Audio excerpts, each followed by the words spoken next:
अपने विद्यालय के channel Gurukul the learning space में पुनः एक बार आपका स्वागत है। कल हम लोगों ने रस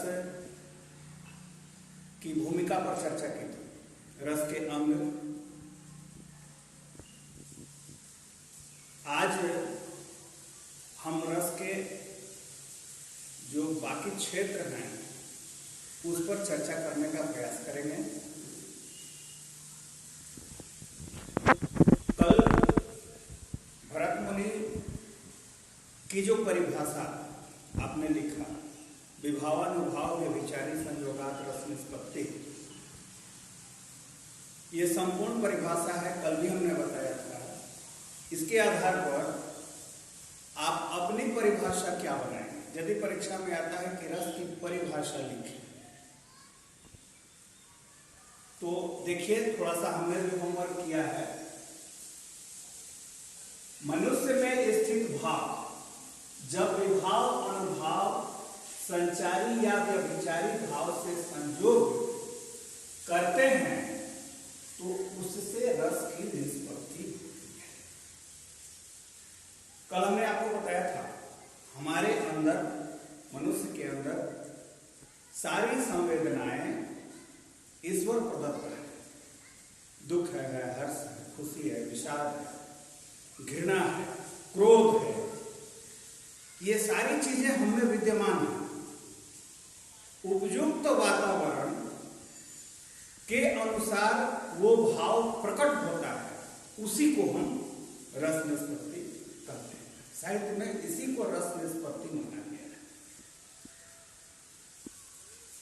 अब ध्यान में ये बात आती है कि विभाव पात्र हो गया, नायक हो गया, नायिका हो गई, कोई स्थान हो गया, बच्चा हो गया।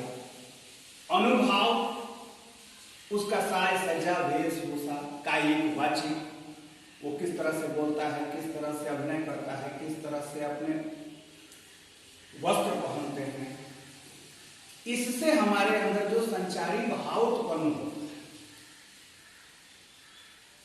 उसी से हमारे अंदर के जो भाव हैं, यदि प्रेम का भाव आता है तो श्रृंगार रस, क्रोध का भाव आता है, घृणा का भाव आता है, करुणा का भाव आता है, उसी के आधार पर साहित्य में रस के भेद किए गए और उन्हें उसी प्रकार से नामांकित किया गया। प्रमुख रस है, वैसे 9 रस की कल्पना की गई प्राचीन काल से, लेकिन बाद के कालखंडों में 2 रस और जुड़ गए, भक्ति और वात्सल्य। इस प्रकार से रस के भेद 11। एक चीज स्मरणीय चीज ध्यान में रखिएगा, संचारी भावों की संख्या आपसे पूछ सकता है, संचारी भावों की संख्या कितनी, संचारी या व्यभिचारी भाव। तो इसकी संख्या काव्य में 35 मानी गई, 33। और रस के भेद आज वर्तमान में 11 माने। इसमें प्रधान रस के रूप में श्रृंगार रस, पहला रस है श्रृंगार रस। इसके 2 भाग किए, संयोग और वियोग। इसका अस्थाई भाव है रति अर्थात प्रेम। संचारी भाव, इसमें कौन से भाव हमारे अंदर जागृत होते हैं? तो स्मृति है, हर्ष, मोह आदि।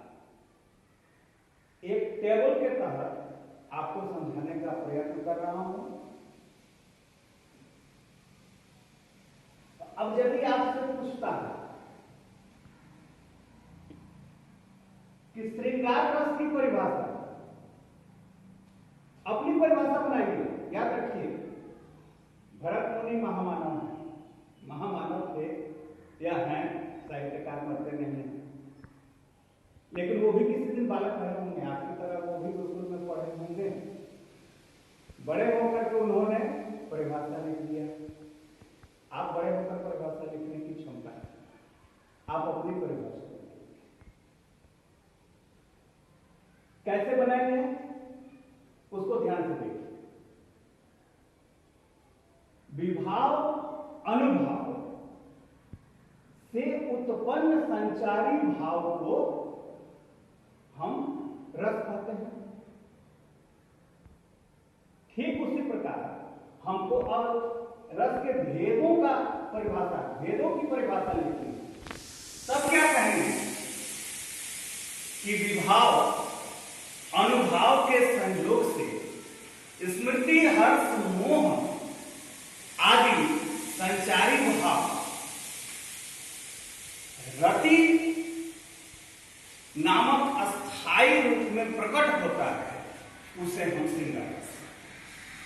आप अपनी परिभाषा बनाइए, रट कर समस्या हो जाएगी, रटने से समस्या हो जाएगी, इसी से निकाल करके परिभाषा।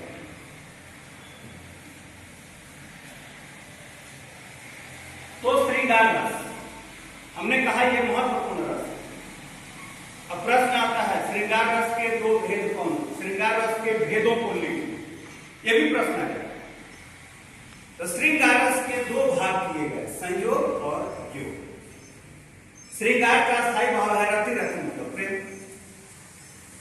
अब ध्यान देने की बात है कि प्रेम नायक नायिका में ही केवल प्रेम नहीं होता,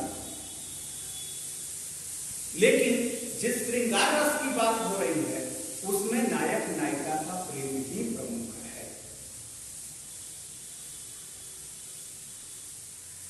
तो नायक नायिका का प्रेम का दो आधार, एक जब मिलन होता है तो उसे संयोग कहते हैं, और जब वो बिछड़ जाते हैं तो उसे वियोग कहते हैं।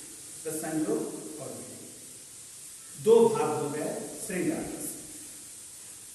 आपको एक उदाहरण, अब उदाहरण से भी आपको समझना पड़ेगा, क्योंकि परीक्षा में प्रश्न आता है तो वो दो तीन तरह से प्रश्न कर सकता है। जैसे अभी मैंने आपको बताया श्रृंगार रस के भेद कौन है, तब आपको लिखने होंगे दो भेद, संयोग और योग। दूसरा प्रश्न आ सकता है कि श्रृंगार रस का अस्थायी भाव क्या है, तब आपको लिखना होगा रति। श्रृंगार रस का संचारी भाव क्या है, तब आपको लिखना होगा स्मृति, हर्ष, मोह आदि। अगला प्रश्न आ सकता है कि संयोग रस या श्रृंगार रस का एक उदाहरण लिखिए। और अंतिम प्रश्न आ सकता है इससे एक उदाहरण दे देगा और पूछेगा इसमें कौन सा रस है। तो एक उदाहरण मैं आपको देता हूं श्रृंगार रस का। श्रृंगार मतलब प्रेम, रति मतलब प्रेम। राम का विवाह का समय सीता वरमाला लेकर के अब खड़े हैं। कल्पना कीजिए और इस चित्र को मस्तिष्क में उतारिए। कितना उत्कृष्ट उदाहरण है प्रेम का, और यह तुलसीदास ही लिख सकते हैं। राम को रूप निहारती जानकी, कंगन की नगती परछा। हाथ में वरमाला है, मर्यादित कन्या है वो, राज दरबार में सभी लोग हैं, तो अपने होने वाले पति का मुख तो सीधे नहीं देखेंगे, संकोच, लज्जा है। देखिए वर्णन क्या है कि जो वो वरमाला ली है तो उनके कंगन में नग लगे हुए हैं, उस नग में राम की छवि आ गई। उस नग में वो राम की छवि देख रही है। अब नग में जब छवि देख रही हैं तो अपने सारे सुध बुध भूल जाती है। हाथ को यदि वो हिलाते हैं तो छाया मिल जाती है, इसलिए हाथ को टेक कर, रोक कर उस छवि में वो देखने में निमग्न रहती हैं। इसको देखिए किस प्रकार से तुलसीदास ने लिखा। राम को रूप निहारती जानकी, कंगन की नगटी परेशानी, या कि सबय सुधि भूल गई, करटे की रही पल कारत नाटी। नए वहां से नहीं है। इसीलिए हमने कहा इतना उत्कृष्ट प्रेम का उदाहरण तुलसीदास के ही वश में है। उत्कृष्ट उदाहरण है। और पिछले साल आपकी परीक्षा में यह प्रश्न आया, ये पंक्ति आई थी और पूछा था इसमें कि इसमें कौन सा रस है। तो यहां नायक और नायिका का मिलन का वर्णन है। तो ये श्रृंगार का जो संयोग भाव है वो होगा। लेकिन नायक नायिका कभी बिछड़ भी तो जाते हैं, तो बिछड़ने में भी एक प्रेम होता है और वो वेदना वह प्रेमी और प्रेमिका सहते हैं। कालिदास ने भी मेघ को दूत बनाकर दिया। अनेक कवियों ने इस पर चर्चा किया है। कृष्ण चले जाते हैं, गोपियों की दशा क्या है? निस्दिन बरसत नयन हमारे, सदा रहत पावस ऋतु हम पर, जगते श्याम सिंह। नैनों के अश्रु कभी सूख नहीं रहे, निस्दिन बरसते, हमेशा आंखों से बरसात होती रहती है। सदा रहत पावस ऋतु जबते श्याम सिंह, निस्दिन बरसत। इस प्रकार के लाखों उदाहरण आपको मिलेंगे, संयोग के भी वियोग के भी।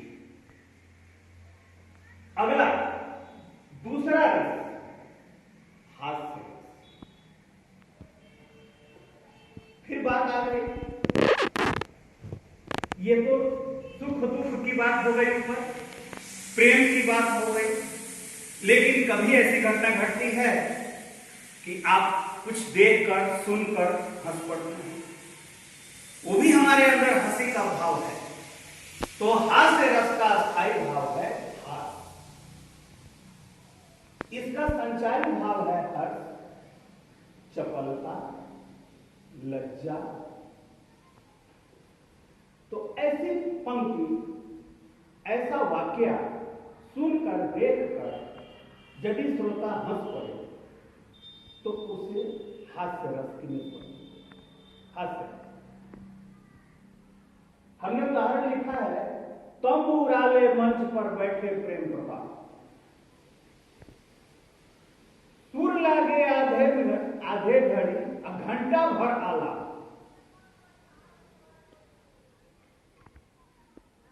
घंटा भर आलाप राग ने मारा गोता, धीरे धीरे खिसक गए थे सारे श्रोता। एक घटना मैं आपको बताता हूं। कवि जी एक बार कविता पाठ कर रहे थे, आंखें बंद करके कविता पाठ किए जा रहे हैं, किए जा रहे हैं, किए जा रहे हैं। जब उनकी आंखें खुलती हैं तो सामने कोई नहीं था, सारे दर्शक चले गए। एक व्यक्ति बैठा हुआ था। कवि जी बड़े भाव विह्वल हो गए। कहा उन्होंने कि आप ही सुधी श्रोता हैं, साहित्य के मर्म को आप ही जान सकते हैं। देखिए सभी चले गए लेकिन आप नहीं गए, आप हैं। दीन भाव से वह व्यक्ति उठा, कहा श्रीमान आपने कौन सी कविता सुनाई, मुझे समझ में नहीं आया। मैं तो टेंट वाला हूं, जल्दी से खाली कीजिए माइक और सामियाना ये सब हटाकर हमको ले। अब ये वाक्य सुनकर आपके मन में कुछ फूटा। ये आवश्यक नहीं है कि काव्य में ही होगा। हमारे अंदर यदि हंसी का भाव आता है किसी घटनाक्रम में, तो वहां हास्य रस की निष्पत्ति होती है। एक अन्य कविता आपको सुनाते हैं, चूंकि हास्य रस की बात चल रही है। नौजवान बुढ़िया, आपको लगे नौजवान बुढ़िया कैसे?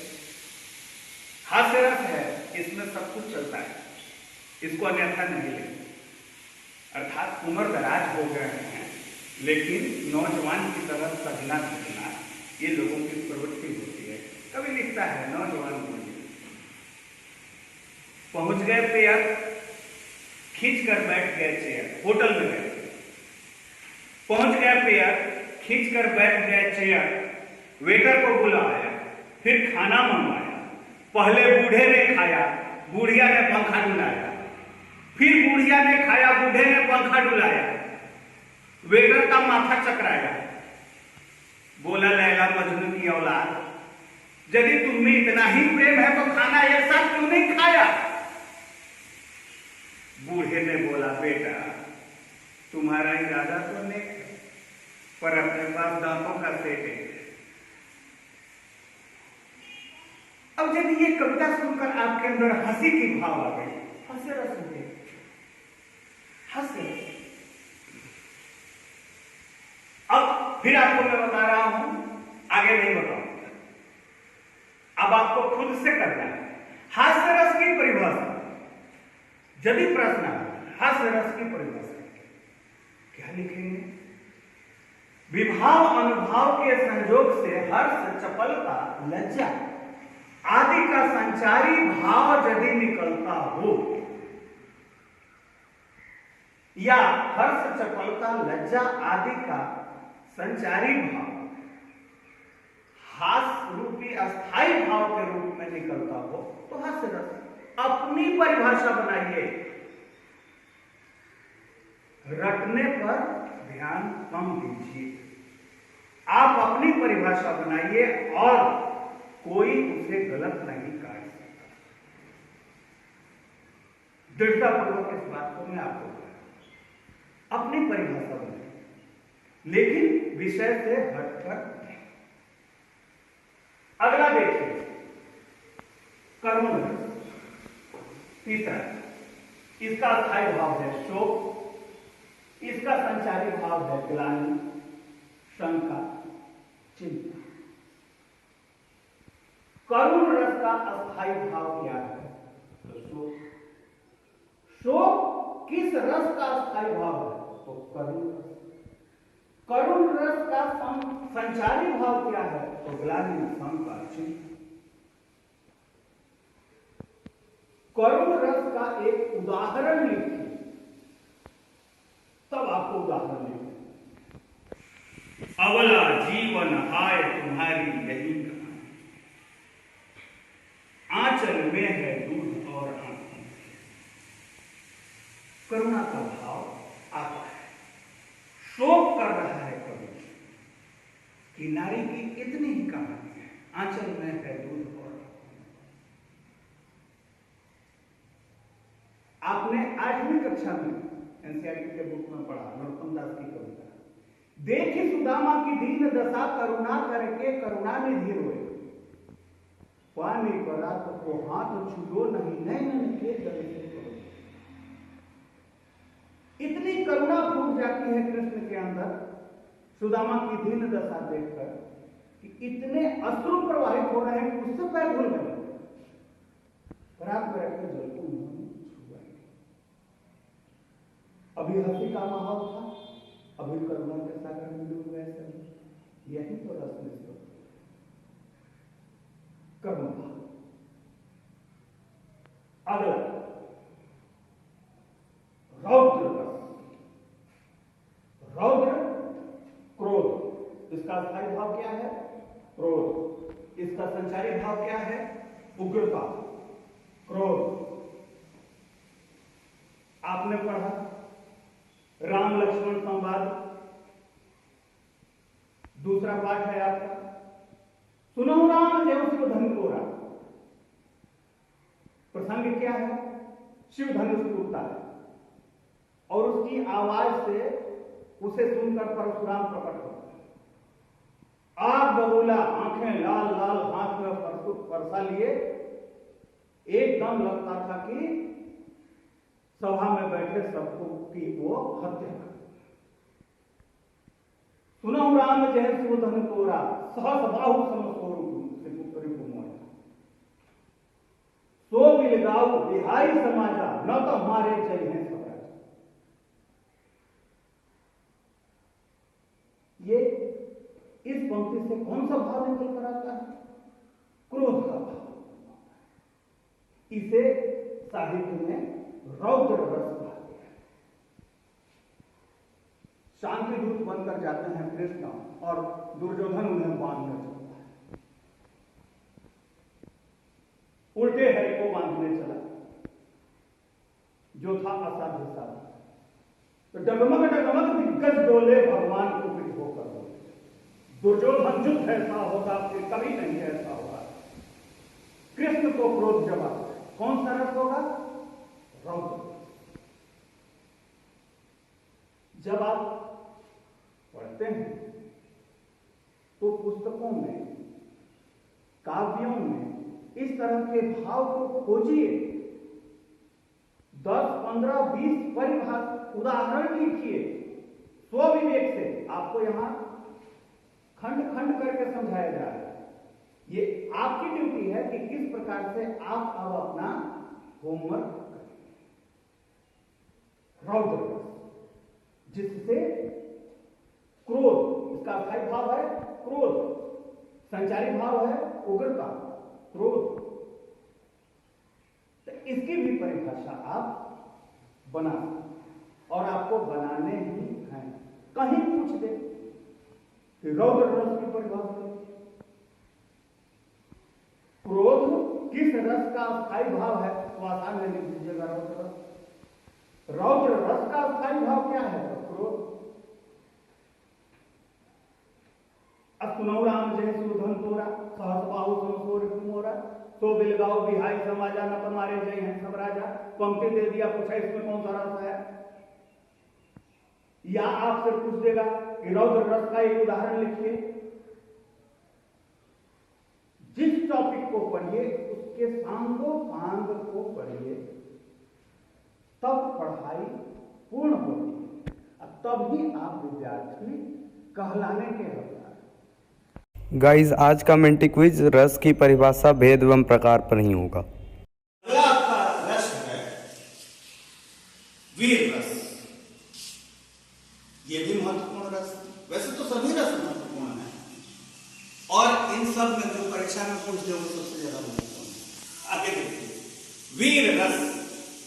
वीर रस का स्थायी भाव है उत्साह। इसका संचारी भाव है आवेग, गर्व, आदि। अब जिस पंक्ति को सुनकर, जिस घटना को देखकर वीरता का भाव जागृत हो मन मस्तिष्क, वहां वीर रस होता है। अमर्त्य वीर पुत्र हो, प्रतिज्ञा दृढ़ प्रतिज्ञा सोच लो, प्रशस्त पुण्य पंथ है, बढ़े चलो बढ़े चलो। हिमाद्रि तुंग श्रृंग से प्रबुद्ध तुंग भारती, स्वयं प्रभा समुज्ज्वला स्वतंत्रता होता। वीर तुम बढ़े चलो, धीर तुम बढ़े चलो, सामने पहाड़ हो, सिंह की दहाड़ हो, तुम डर रुको नहीं। इन सारी पंक्तियों में एक वीरता का भाव प्रकट होता है। तो जिन पंक्तियों में वीरता का भाव है वो वीर रस। स्मरणीय क्या है? वीर रस का स्थायी भाव क्या है? उत्साह। उत्साह किसका अस्थायी भाव है? वीर रस। वीर रस का संचारी भाव क्या है? आवेग, गर्व। उदाहरण आपके सामने है, और उदाहरण भी हमने आपको बताया। अगला रस है भयानक रस। ऐसी स्थिति जिसे देखकर, सुनकर भय का भाव उत्पन्न हो जाए, डर जाए देख, तो उसे कहते हैं भयानक रस। उसे साहित्य में कहा गया है भयानक। इसका अस्थायी भाव है भय, इसका संचारी भाव है डर, शंका, चिंता आदि। एक व्यक्ति कहीं जा रहा है, सामने देख रहा है कि अजगर मुंह बाए खड़ा है, पीछे मुड़कर भागने का प्रयत्न करता है तो पीछे देख रहा है कि शेर खड़ा। व्यक्ति क्या करेगा? डर के मारे वो थर-थर कांपने लगेगा। देखिए उदाहरण है इसका, एक ओर अजगर ही लकी, एक ओर मृगराज, विकल बटो ही बीच में परियो मूर्छा। किसी की भी सामान्य स्थिति होगी इस तरह की, सामने पहाड़ की चट्टाई, आवश्यक नहीं है कि काव्य में ही रस हो, गद्य में भी रस हो। तो जहां भय की स्थिति उत्पन्न होती है, जिस प्रसंग में, जिस पंक्ति में, वहां भयानक रस, उसे भयानक रस कहते। अगला है विभत्स। इसका अस्थायी भाव होता है जुगुप्सा। जुगुप्सा का मतलब होता है घृणा। किसी चीज को देख करके मन घृणित, घृणा। हम कहीं जा रहे हैं, आप कहीं जा रहे हैं, सड़क के किनारे कहीं लाश पड़ी हुई है। कैसी लाश? जो सड़ रही है, जिसके सिर पर कौवा बैठकर उसके आंखों को नोच रहा है, उसकी सड़ी हुई उंगलियों को सियार चबा रहा है, उसके जांघों को गिद्ध नोच रहे हैं।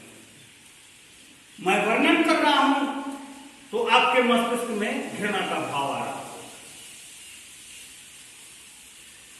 तो साहित्य में इसे विभत्स रस का नाम दिया। उदाहरण देखिए इसका, सिर पर बैठे काग आंख दो खात निकार,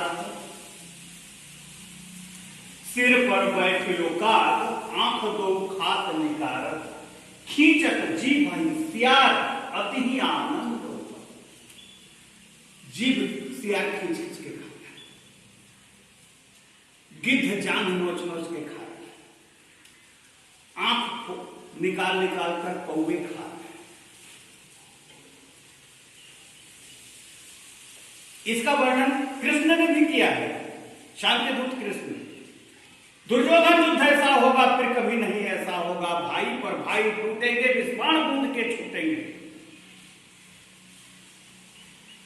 और वायस श्रृंगाल सुख लूटे। सुख किसको मिलेगा?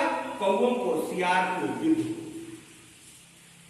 तुम्हारे मांस को खींच करके रण क्षेत्र में कौवे चिल सियार खा। ऐसी स्थिति जब आती है साहित्य में तो उसे विभत्स रस के नाम से जाना जाता है। विभत्स रस का स्थायी भाव है जुगुप्सा अर्थात घृणा। इसका संचारी भाव है दीनता, निर्वेद या घृणा। अगला है अद्भुत रस। अद्भुत मतलब आश्चर्य। किसी चीज को देखकर व्यक्ति आश्चर्यचकित हो जाए तो उसे साहित्य में अद्भुत रस कहा गया। इसका स्थायी भाव है विस्मय। इसका संचारी भाव है हर्ष, स्मृति, आश्चर्य, विस्मय। अब एक प्रकरण आपको मैं बताता हूं। बालक कृष्ण माटी खाते हैं, मैया यशोदा पकड़ के उनको डांटती है, कहते मुंह खोलो, मुंह खोलो, मुंह खोलो। वो मुंह नहीं खोलते। आज जब मुंह खोलते हैं तो उसमें अखिल ब्रह्मांड का दर्शन करते हैं। किसी की भी स्थिति वहां ऐसी होगी कि आश्चर्य से उसकी आंखें खुली की खुली रह जाएंगी। अखिल भुवन चर अचर सब हरि मुख में लखी मात। अखिल भुवन चर अचर सब हरि मुख में लखी मात। चकित भई गद गद वचन विकसित दृढ़ पुलका। आंखें खुली की खुली।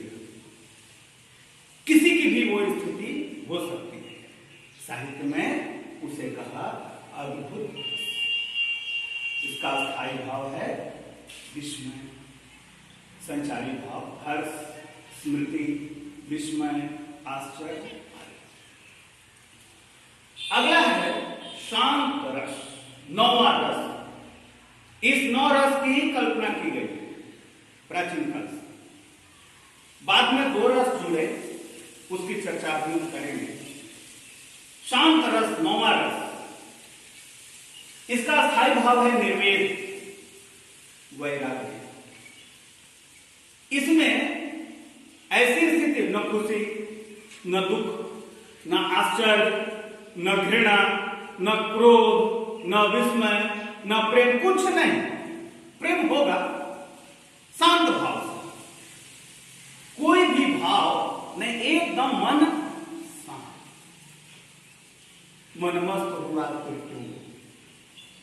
शांताकारं भुजगशयनं पद्मनाभं सुरेशं विश्वाधारं गगन सदृशं मेघवर्णं शुभांगं श्रीलक्ष्मीकांतं कमलनयनं योग विद्यार्णगम्यं वंदे विष्णुं भवभयहरं सर्वलोकैकनाथं। कोई इसमें न दुख है, न सुख है, न हर्ष है, न खुशी है, न विषय है। शांत मन से।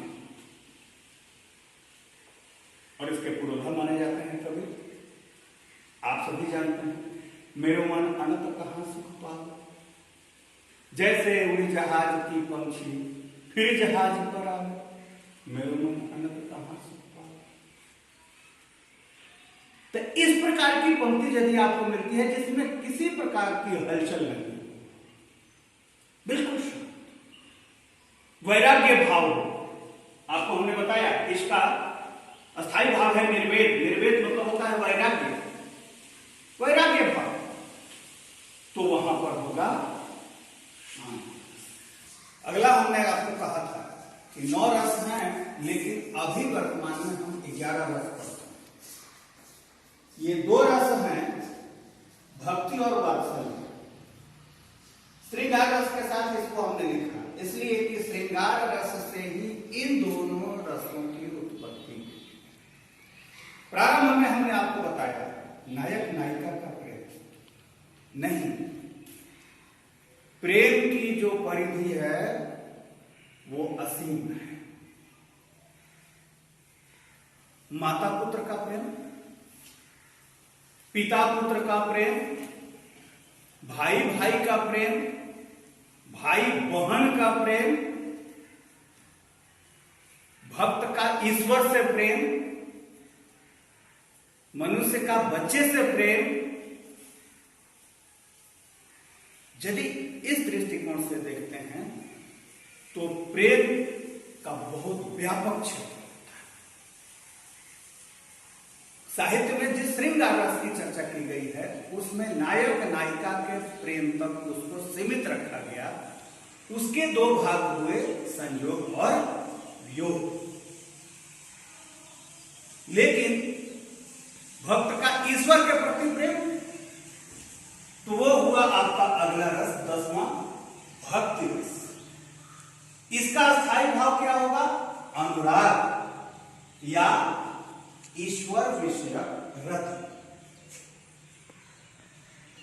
इसका संचारी भाव हर्ष, गर्व, निर्वेद, निर्वेद माने वैराग्य, और सुख्य, उत्सुकता, ये इसके संचारी भाव।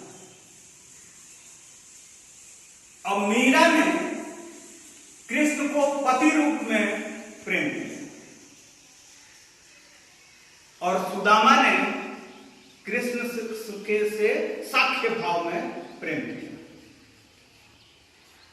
यशोदा और कौशल्या ने ईश्वर को पुत्र भाव से प्रेम किया। भाई प्रकट कृपाला दीन दयाला कौशल्या अधिकारी, हर्षित महतारी मन मनहारी अद्भुत रूप विचारी। तो अंत में वो कहती हैं कि कीजय शिशु लीला अति प्रियशीला, वह सुख परमानु, सुनि बचन सुजाना रोदन ठाना होय बालक सो। तो अलग अलग प्रेम को हम रख सकते हैं। केवल नायक नायिका के प्रेम तक प्रेम को बांधना कहीं ना कहीं प्रेम का अपमान है। तो भक्त का ईश्वर के प्रति प्रेम, उसे कहा भक्ति रस। अस्थाई भाव, अनुराग या ईश्वर विषय भक्ति, हर्ष, गर्व, निर्वेद और सुख्य, ये इसके संचारी भाव। मेरे को गिरधर गोपाल दूसरो न कोई, जाके मोर सिर मोर मुकुट, मेरो पति सुन। यहां किस पति की चर्चा है? लौकिक जीवन के पति पत्नी की तो बात नहीं है। ये मीरा के कृष्ण के प्रति अनन्य प्रेम का 23 का उदाहरण है। मेरो तो गिरधर गोपाल दूसरो न कोई, जाके सिर मोर मुकुट, मेरो पति। हजारों उदाहरण आपको मिलेंगे भक्ति के, हजारों, जहां ईश्वर के प्रति भक्ति है, उसे श्रृंगार रस नहीं लिखेंगे, वो भक्ति रस के अंतर्गत आएगा। अब उसी से निकला तो भक्ति हो गई अपने से बड़ों के प्रति श्रद्धा, और अपने से छोटों के प्रति मां अपने पुत्र से प्यार करती है। कहा जाता है कि मां के कलेजे का टुकड़ा होता है पुत्र, तो उसके प्रेम की तो कोई सीमा नहीं है, असीम है वो। तो वात्सल्य अगला क्या है, और अंतिम आपका वात्सल्य रस। इसका स्थायी भाव है वत्सल, स्नेह। इसमें संचारी भाव होता है मुग्ध। माता पिता बड़े बच्चों की हरकत को देख करके मंत्र मुग्ध, विस्मय भी होता है। कोई छोटा बच्चा कुछ भी बोल दे तो उसे अपने मन से उसे जोड़कर हम लोग अर्थ निकाल लेते हैं, विस्मय होता है। तो इसका संचारी भाव है विस्मय, मुग्ध। और सूरदास घुटरुन चलत रे नूतन मंडित मुख धदिलेप किए, शोभित कर्ण निधि, यशोदा हरि पालने झूला। अभी इस वर्ष आया था आपकी परीक्षा में, इस वर्ष का प्रश्न है, यशोदा हरि पालने झूला, हल रामे दुल रामे मल्हामे जो सोई कछु गावे, मेरो लाल को आओ दरिया तो काहे ना, बेगही आवे तो वो कान बुला।